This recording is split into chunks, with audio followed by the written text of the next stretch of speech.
Bonjour, bienvenue à Planète Terre. L'arrestation de l'ancien président français Nicolas Sarkozy la semaine dernière a provoqué toute une onde de choc. Il est soupçonné d'avoir reçu de la part du défunt dictateur libyen Mouammar Kadhafi des dizaines de millions de dollars pour financer sa campagne électorale de 2007. Mais la France n'a évidemment pas le monopole des scandales de corruption. On va donc se pencher aujourd'hui sur l'état de la corruption dans les démocraties occidentales avec nos invités pour en parler ici en studio. D'abord, Denis Saint-Martin, qui est professeur au département de sciences politiques à l'Université de Montréal et chercheur au Cerium. Vous vous spécialisez dans l'administration publique et notamment dans les enjeux d'éthique et de bonne gouvernance. À ses côtés, Maxime Pelletier, qui est doctorant en sciences politiques à l'Université de Montréal et qui, lui, se spécialise dans le financement politique et dans les enjeux de corruption et d'éthique. Bonjour à tous les deux. Bonjour. D'abord, dites-nous, je vais demander à tous les deux, qu'est-ce que vous pensez de l'ampleur de ce scandale-là, si bien sûr les allégations, les accusations sont prouvées en cours, mais qu'est-ce que ça serait comme scandale?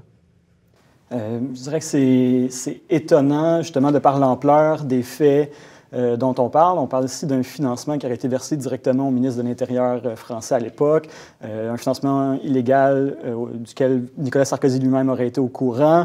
Il y a évidemment l'invasion de la Libye qui a suivi la campagne présidentielle qui était notamment menée par la France, donc il y a des ramifications géopolitiques éventuelle de ce financement-là. On a aussi retrouvé l'ancien ministre du pétrole libyen mort dans un canal à Vienne en 2012, potentiellement en lien avec cette affaire, car aujourd'hui, on aimerait ça avoir cet individu-là comme témoin. Ouais. Donc vraiment, on est loin des scandales de corruption auxquels on est habitué au Canada, par exemple, où là, c'est un peu de financement politique qui a mené à un contrat d'asphaltage, des choses comme ça. Vraiment, en France, on parle de corruption qui aurait touché les plus hautes sphères de l'État. Ouais. Oui, et pour continuer là-dessus, sans dire long, parce que quand les politiciens s'engagent dans la corruption, ils ont à leur disposition, pour échanger des ressources, ce que leur gouvernement leur donne. Au Québec, on est une province. Les politiciens vendent des bouts de construction d'autoroutes en échange de financement de leur campagne. En France, le président, il commande la politique étrangère de l'État et de la République, et c'est ça qu'il met à la disposition des pays qui veulent payer le bon prix. C'est ce que l'affaire, du moins, illustre, que les formes de gouvernement créent des structures d'opportunité pour la corruption. Et je veux juste terminer là-dessus. La France a un passé trouble avec la Libye depuis très longtemps, n'est-ce pas? Depuis les années 70, il y a beaucoup de problèmes et c'est un État dont la France est le patron et la Libye est un client. On appelle ça des relations de clientélisme. C'est une relation d'inégalité de pouvoir entre un patron et un client et c'est le patron qui finance, qui donne le financement et le soutien.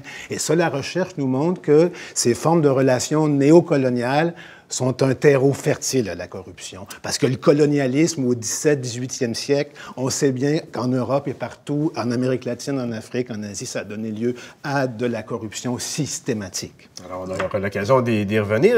D'emblée, parlons un peu du mode de financement politique en France.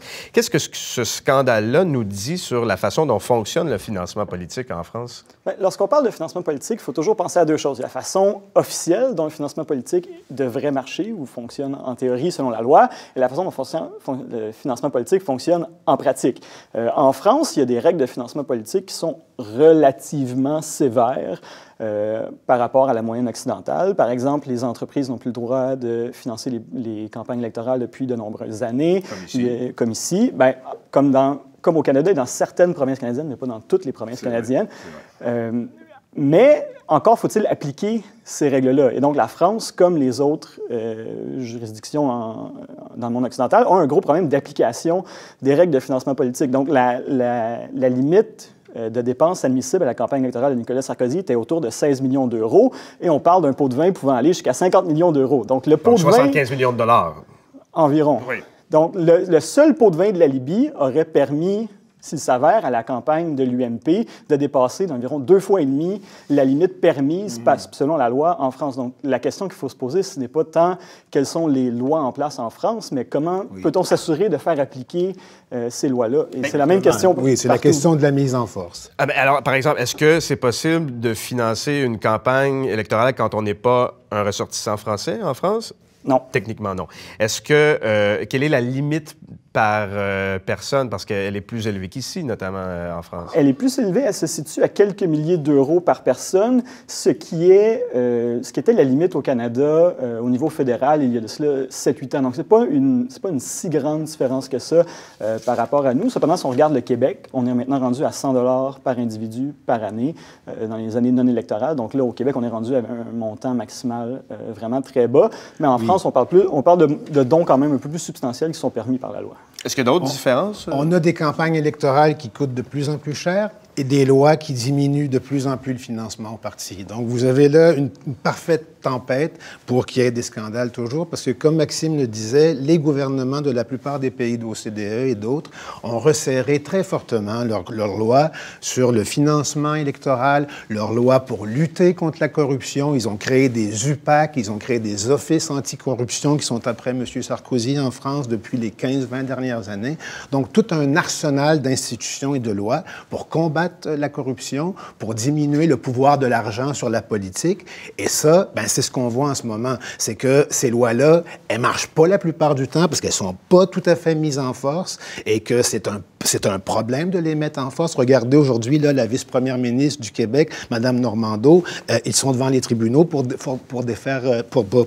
faire capoter leur procès. Donc, vous voyez que c'est difficile. Mais c'est intéressant ce que vous dites. Le problème, est-ce que c'est parce qu'on ne met pas assez d'efforts et de ressources dans l'application des lois, ou est-ce que c'est parce que les lois sont contre-productives, étant donné qu'on diminue les contributions possibles et les façons de contribuer, alors que le coût des campagnes augmente? Absolument, absolument. Bien là, c'est ça. C'est que c'est payant politiquement pour les politiciens de se faire élire en disant aux gens, je vais laver plus blanc que blanc, je vais baisser, René Lévesque, avec sa loi sur le financement, c'était ça l'idée, n'est-ce pas, d'annuler le pouvoir du monde des affaires en leur interdisant le lendemain.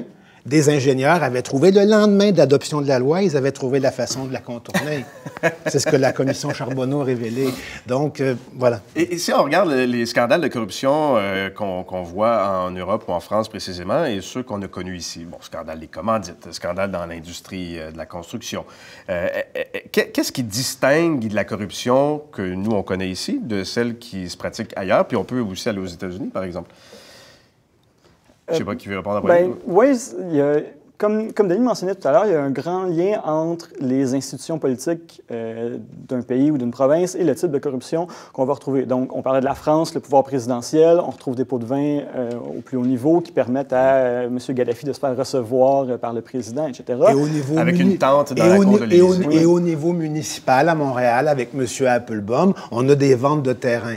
Comme je disais, chaque niveau de gouvernement met à la disposition des politiciens qui veulent mal faire des ressources, et ça va faire que, au municipal, on s'échange des terrains, au provincial, c'est les autoroutes, et en France, c'est la politique étrangère. Mais est-ce que, par exemple, dans certains pays, ce sont davantage les élus qui sont susceptibles d'être corrompus, alors que dans d'autres endroits, ce sont des fonctionnaires? Est-ce qu'il y a une différence, fonctionnaire versus personnel politique? Les deux sont connectés. Quand dans un pays, les politiciens sont très corrompus, les bureaucrates le sont aussi, et vice-versa. Qui influence qui?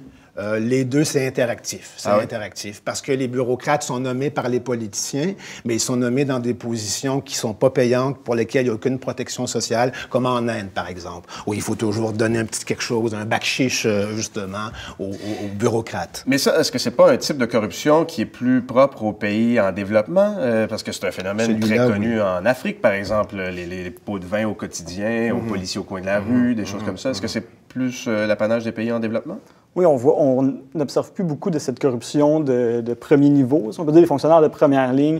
Ici, la plupart des Canadiens vont pouvoir passer leur vie à profiter des services publics sans payer de pots de vin. Ça ne veut pas dire que l'ensemble de la fonction publique n'est pas corrompu, par exemple. Ça veut juste dire que la le montant échangé à chaque transaction corrompue qui existe et tend à être plus large que ce qui se fait lorsqu'on va acheter un permis de conduire ou qu'on obtient un autre service. Là, Mais on s'aperçoit que toutes les sociétés, parce qu'on a longtemps pensé que nous, l'Occident, on était moins corrompus et que le Sud et les autres étaient plus corrompus, mais on s'aperçoit que nous aussi, on l'est encore, que ce phénomène de corruption, c'est un peu comme la prostitution ou l'économie souterraine. Ce sont des vieilles institutions informelles qui existent depuis que l'homme est l'homme, depuis que l'homme est là, et malgré toute la bonne volonté, les bonnes institutions, les bonnes lois, ça va être difficile de s'en sortir en luttant seulement avec de la loi. Les Suédois n'ont pas de loi les plus sévères au monde contre la corruption, et c'est les moins corrompus.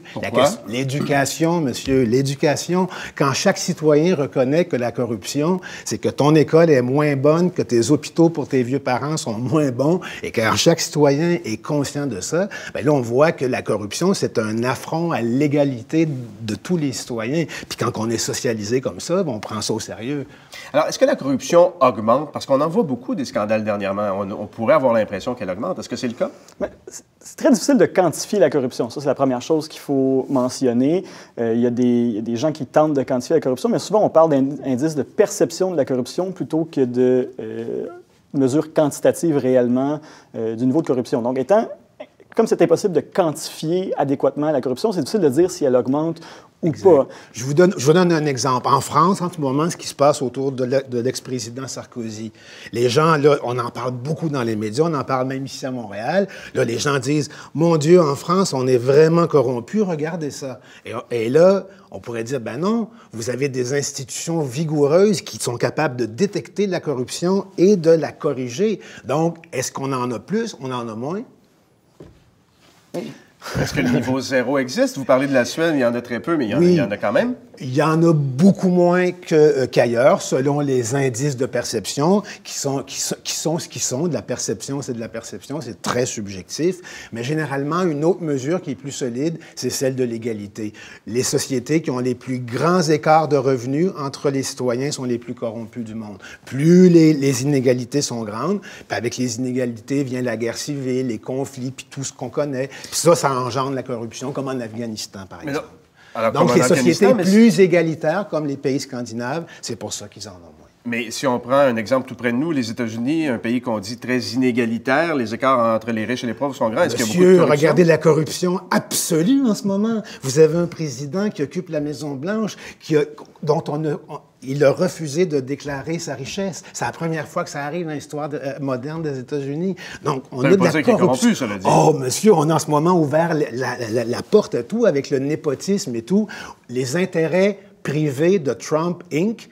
et l'intérêt public de l'État américain, comment faire la différence? Alors, mais ce qui est particulier aux États-Unis aussi, c'est que les élus, les parlementaires, ont beaucoup plus de pouvoir individuel. Il y a moins de lignes de parti, si j'ai bien compris. Oui, tout à fait. La corruption. Donc, certains disent que oui, la corruption à travers comment on appelle ça en anglais, le distribuer à travers des lois, là, des petits contrats à gauche, à droite, oui, des lois très, très complexes. Oui, il y a beaucoup de ce genre de clientélisme qu'on appelle ça, pour pouvoir rester au pouvoir. Si on compare avec le Canada, ça amène aussi des formes de corruption politique différentes. C'est-à-dire que si moi, je veux corrompre le gouvernement provincial afin de faire adopter une modification législative que je souhaite, ça ne me sert à rien d'aller voir un député de backbencher puis de dire « je vais te faire une contribution politique si tu votes pour ma loi », parce que de toute façon, on a la ligne de parti et les députés n'ont pas de volonté propre en ce qui concerne la façon dont ils votent en Chambre. Alors que là, on voit la différence avec les États-Unis, où on peut cibler individuellement les membres du Congrès qui siègent sur le comité qui nous intéresse et là, les inonder de contributions de campagne qui sont légales. Mais regardez ce qui se passe aux États-Unis en ce moment. C'est la mère de toutes les possibilités de la corruption, là. Donc, l'exemple à ne pas suivre. Oh oui, oui, oui. On peut voir comment un gouvernement qui est un bon gouvernement, les Américains ont eu un système de gouvernement comme les Canadiens, les Québécois, mais comment ça peut se défaire rapidement. Ça prend des centaines d'années à être bon, mais ça peut se défaire en quelques mois. Je vous remercie tous les deux d'avoir été là. Denis Saint-Martin, professeur au département de sciences politiques à l'Université de Montréal, chercheur au Cérium. Merci. Ainsi que Maxime Pelletier, doctorant en sciences politiques à l'Université de Montréal. Merci.